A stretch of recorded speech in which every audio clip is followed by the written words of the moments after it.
नाही हमसे सहाला अब दूरी राजा जी। तू बजरिए में बेचा पानी पूरी राजा जी।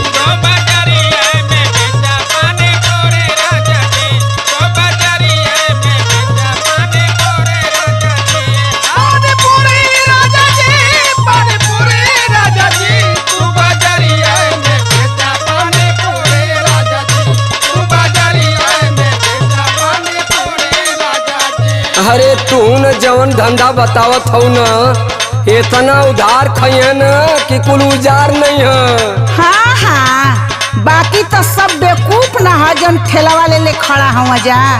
अरे तो जाके गिन ला कि कगो हुआ सब उधारे खई है बची नया धेला धनिया। सब उधारे खई है बची नया धेला धनिया। बाटे बिसन गो बजरिया में